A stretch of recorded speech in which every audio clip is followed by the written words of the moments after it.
Rumah sakitnya sudah free, kemoterapinya free. Dia kanker serviks misalnya, orang Cirebon apa. Tapi dia perlu ongkos dari Cirebon ke Jakarta.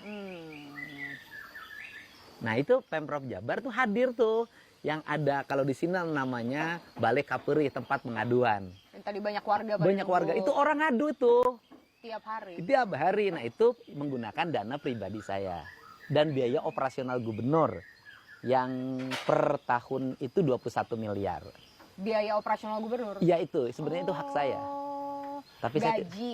Operasional. Beda sama saya gaji. Untuk makan, saya untuk keliling, saya untuk mensupport kegiatan-kegiatan. Nah itu saya gunakan untuk bantu mereka. Kok baik banget? Iya, ya sudah mau ngapain lagi? Udah. Mau ngapain lagi, udah banyak uang gitu kan? Enggak, saya nggak punya banyak uang. Tetapi saya punya cukup uang untuk bantu orang. Boleh.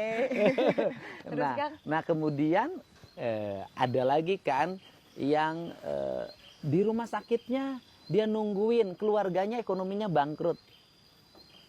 Karena tulang punggungnya bapaknya sakit. Nah itu kita cover juga. Nah itu makanya dibuat lagi layanan baru di Gedung Sate, namanya Balai Pananggehan. Balai Pananggehan. Nah kan selain saya di rumah pribadi, ada di kantor saya. Itu dananya diperoleh, kalau itu dari iurannya PNS. Sumbangan 1.000 perak sehari yang kemarin ribut. Yang 1.000 itu. Itu PNS tiap hari nyumbang 1.000 langsung masuk ke situ uangnya. Itu yang nyumbang PNS doang? PNS kalau itu. ASN provinsi Rp1.000 sehari. Itu ngalir ke situ. Nah di situ bisa nolongin orang yang nungguin di rumah sakit untuk makan sehari-hari, untuk makan keluarganya, untuk ongkos dari Pangandaran ke Bandung kemoterapi. Nah itu jalan. Nah kalau nanya, kok negara nggak punya duit untuk bayar biaya kesehatan? Negara punya duit. Tapi? Untuk bayar kesehatan dan pendidikan punya. Tapi kalau itu kan nggak bisa dianggarkan. Kan saya nggak bisa dong. Tahun 2026, siapa yang akan kemoterapi nggak punya ongkos? Nggak mungkin. Rancangan dananya udah ada, tapi orang peruntukannya belum jelas. Belum jelas, sehingga ya itu ditangani oleh uang-uang. Yang kedua, kan itu perlu proses. Misalnya, oke, ada di APBD, kan harus kita proses. Namanya diajuin, diverifikasi, lama, keburu meninggal. Nah, sehingga saya harus selalu ada uang tunai. Harus ada 30 juta, 40 juta, 50 juta. Di bendahara situ harus ada tiap hari. Itu ASN emangnya pada ikhlas itu dimintain tiap hari 1.000 perak. Rokok aja mereka sebungkus rata-rata berapa? Tapi kemarin yang bikin jadi ribut orang pada yang ribut ngerasa... itu orang yang punya dan banyak kan bukan orang Jawa Barat. Oh gitu. Yang ribut itu orang-orang punya, saya lihat orang-orang berintelek. Ya kan? Emangnya tapi nggak tahu saya tuh nggak tahu ya kalau ada kebijakan di Jawa Barat yang ribut itu bukan orang Jawa Barat gitu. Kebanyakan orang luar Jawa Barat. Kalaupun ngomong Sunda biasanya bukan orang Jawa Barat juga. Biasanya perbatasan Jawa Barat gitu. Tapi bukan Jabar asli. Bukan, artinya dia tinggal di luar Jawa Barat. Tapi masih ngomongnya bahasa Sunda di kampungnya. Dia ngomong Sunda agar kelihatan orang Jawa Barat. Saya tahu Bu, ada orang yang tiba-tiba mengkritik saya. Oh, Kang Deddy menggunakan uang 14 miliar per bulan. Untuk biaya makan. Makan apa itu? Kayaknya cilok berbalut berlian. Itu sengaja orangnya pakai ikat Sunda. Karena saya tahu dia bukan orang Sunda. Nah, kemudian saya jelasin, perasaan nggak ada deh. Itu mah biaya untuk bayar pegawai, bayar makan tamu di kantor gubernur wilayah. Kan kita punya 5 kantor.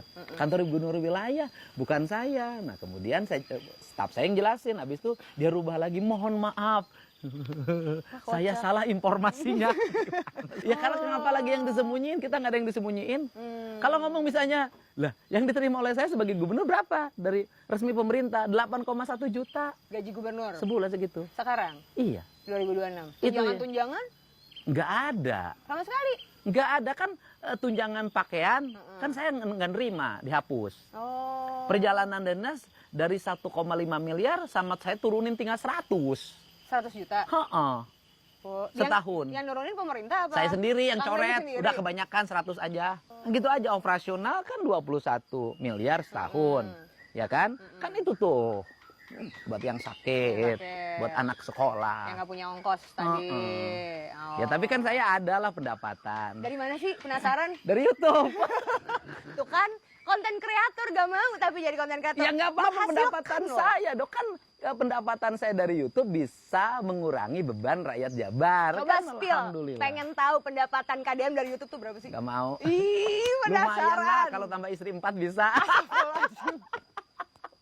Tapi kan Mending nambah kambing aja kata saya sih. tebak aja, jangankan 4, satu aja kagak punya.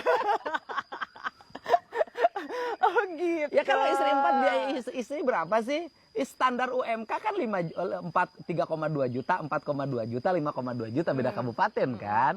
Loh, di sini istri-istrinya banyak, sama suaminya cuma dikasih 1 juta sebulan. Kalau kata saya sih mendingan beli kambing ya daripada punya istri 4 ya. Oh iya, udahlah lebih baik tidak punya istri. Kenapa? Kenapa memilih untuk single KDM? Bebas. Masa? Iya dong. Tapi punya pacar? Ada. Ada. Yang Sukma Ayu. Pacar seumur hidup ya itu ya. Ada. Baik lagi, saya belum mau ngomongin yang pribadi-pribadi. Kang, tapi saya punya yang data BPS 2025. Bulan apa? Angka kemiskinan Jawa Barat ini Maret 2025. Udah Maret pas awal-awal. Iya kan saya baru jadi sebulan. ngejabat. Iya, awal banget waktu itu. Kan saya dilantiknya tanggal 20 Februari. Kita bandingin sama yang sekarang coba Kang. Ya sebentar, 20 Februari. Kan saya dilantik 20 Februari. Iya. Maret itu saya ikut itu. Retreat. Retret, bener. Waktu itu ya. Nah ini data BPS kapan? Ini Maret 2025. Waktu itu data kemiskinannya 7,02% atau sekitar 3,65 juta orang. 8 bulan KDM menjabat sekarang angkanya ada di berapa, Kang? Ya kan belum ada survei lagi BPS-nya. Berarti nanti surveinya nanti mungkin Januari, Februari. Nggak bikin sendiri gitu, Kang? Pemantauan dari survei Dari swasta gitu-gitu? Enggak kan ada survei swasta. Kalau ini harus data resmi BPS. Harus ya. Ya iya. Perbandingannya kalau nanti BPS BPS lagi. kalau ada data, oh datanya siapa yang bikin? Gubernur. Wah itu mengarang, pasti begitu. Kadang soalnya biasanya pejabat lain kan kita bicara data ya, ngomongin itu langsung data gitu. Kadang kali kan Kang Deddy mau meng-counter dengan data juga, saya pegang nih Jabar Ya kemiskinan nggak bisa, menurun. kita harus punya standarisasinya BPS. Dan menurut saya sih kalau dalam 8 bulan ini, nanti berarti surveinya nanti. Ini kan yang sekarang aneh. Ngomongin kemiskinan di Jawa Barat, angka kemiskinan dan pengangguran, surveinya yang tahun ini. Makanya kan sekarang akses pendidikannya dipermudah, akses kesehatannya dipermudah, belanja infrastrukturnya dipermudah. Kan yang berikutnya kan, tinggal akses terhadap modal. Akses terhadap modal itu kan sebenarnya banyak fasilitasnya. Ada di desa, ada BUMDes, terus kemudian BJB punya akses. Tapi kan berikutnya adalah persoalan mentalitas. Kan itu juga problem. Betul. Saya kan kemarin kayak ibu-ibu ribut sama saya, mau bank BRI-nya mau takut disita, pinjamnya 10 juta. Ibu pinjam uang bekas apa? Beli motor. Motornya dipakai adiknya, oleh adiknya rusak, tabrakan. Ya kayak gitu. Jadi, tapi kalau rajin, nggak susah. Saya kan tinggal di kampung. Di belakang saya tuh ibu-ibu ada lagi ngarambet bersihin sawah. Kan kalau rajin pekerjaan selalu ada. Sekolah misalnya. Saya nggak punya seragam untuk sekolah. Kalau mau, sekolah aja. Nanti di sekolahnya, pulang sekolah jangan langsung pulang ke rumah. Ngepel dulu di sekolah. Sapu. Nanti kepala sekolahnya pasti sayang. Pasti diperhatiin. Tapi kan masih di bawah umur.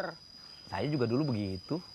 Hidup perjuangan. Ya kan perjuangan bukan berarti dipekerjakan kan, bukan loh. Pertanyaannya adalah kenapa sih kalau anak-anak nyapu kemudian dianggap di bawah umur, dianggap melanggar eksploitasi anak misalnya gitu loh.